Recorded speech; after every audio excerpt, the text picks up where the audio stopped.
उसके अपने जो जिस तरह से उसामा बिन लादेन के कोरियर से मियां साहब के भी अपने कोरियर्स हैं जो लफ्ज ब लफ्ज पैगाम लेकर आगे जाते हैं और उस शख्स तक पैगाम पहुंचाते हैं जो पैगाम देना है। उसकी कोई रिकॉर्डिंग नहीं हो सकती, उसकी कोई मॉनिटरिंग नहीं हो सकती।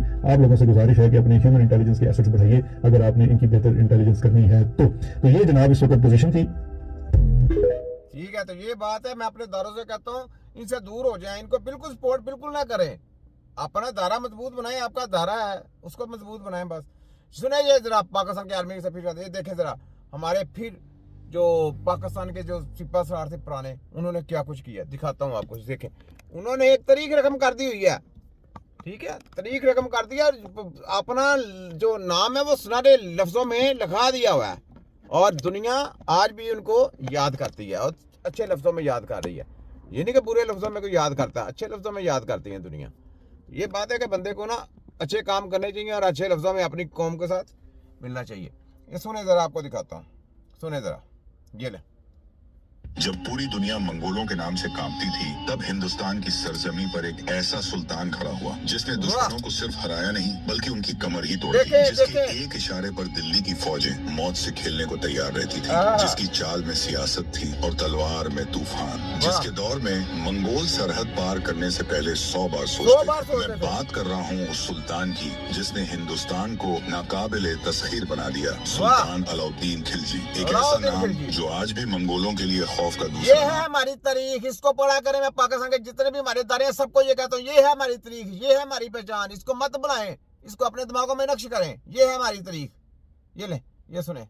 1299 वो साल जब मंगोलों ने हिंदुस्तान की सरजमी को झुकाने का ख्वाब देखा। पंजाब की सरहद पर उनके 2 खूंखार भेड़िए उतरे, दुआ और गोटलो ख्वाजा। हजारों मंगोल सवार शोले की तरह बढ़ते चले आए। उनकी आंखों में बारूद था और नीयत में तबाही, मगर हिंदुस्तान खामोश नहीं था। दिल्ली तैयार थी। सुल्तान अलाउद्दीन खिलजी ने मैदान में उतारा अपना सबसे जानदार सिपह सालार जफर खान। उसने जंग को जंग नहीं कयामत बना दी। हर वार पर मंगोल बिखरते गए, हर चीख में शिकस्त दर्ज होती गई, तलवारें चमकी, सर गिरे, घमासान युद्ध हुआ और मंगोलों का घमंड मिट्टी में मिल गया। हजारों मंगोल मारे गए और जो बचे वो जंजीरों में बांधकर दिल्ली के दरवाजों से घसीटते हुए लाए गए। जहां मंगोलों ने हिंदुस्तान को झुकाने का ख्वाब देखा था, वहीं उनकी लाशों से शिकस्त की कहानी लिख दी गई। हिंदुस्तान अब मंगोलों के लिए ख्वाब नहीं बल्कि खौफ बन चुका था। ये सिर्फ एक जीत नहीं थी बल्कि मंगोलों के सरकशी की राख से उठता हुआ ऐलान था। अगर इस बात ने आपके दिल को छू लिया हो, वाह क्या हमारी बात तो, और ये दिल को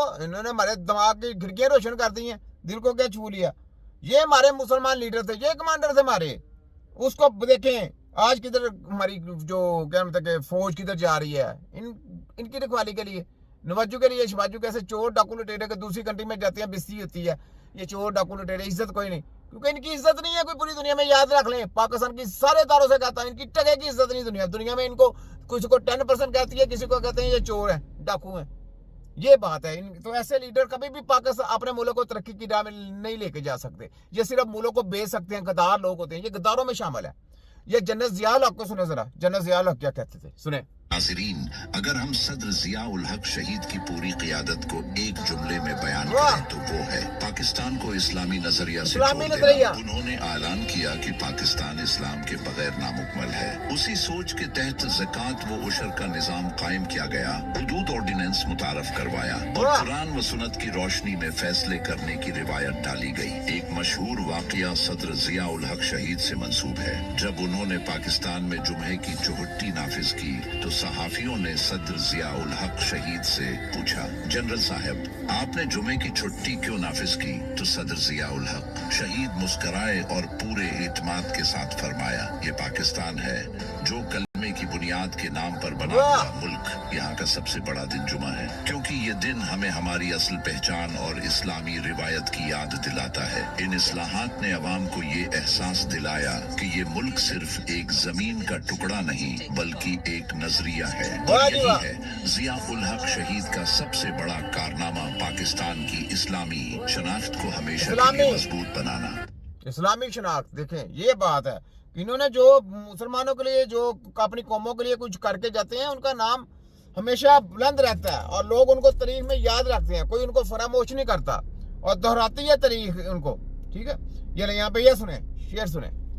हमारा ध्यान हर जगह रहता है, बस दिखाते ऐसे हैं। हाँ, हमें कुछ पता, जैसे कुछ जानते नहीं है। जानते नहीं है। बात मेरी वहीं पे आती है, ये जरा सा ये जो शेर ऐसे होते हैं, ये मैं स्पेशली वफाक असद पंजाब असद HEC वाले और हमदर्द और कशी वालों के लिए लिखता हूँ। ये उनको सुनाता हूँ कि वो इधर उधर की बातें मैं करता हूँ तो ये ना समझे कि मेरा ध्यान हट गया, मैं जानबूझ के ऐसी बातें करता हूँ क्योंकि थोड़ा सा रेस्ट करना होता है, लेकिन मेरा ध्यान इधर ही है। वफाक असद WHO के करिंदों की ये जो दजाली कुफ्तों की ये जो साजिशें हैं, ये जो मेडिकल माफिया की करतूतें, ये बंद करनी है। ये गंदी स्टडी है, ये गुमराही की स्टडी है, ये कौमों को यानी निस्तो नबूद करने वाली स्टडी है, गंदी से गंदी स्टडी। ठीक है, वफाक असद पंजाब हेल्थ वाले HEC वाले तुम्हारी मैंने ठोकरें लगा कि तुम्हारा मैंने 3 5 करके रख देना। फिर सुनो, ये दे सुनो।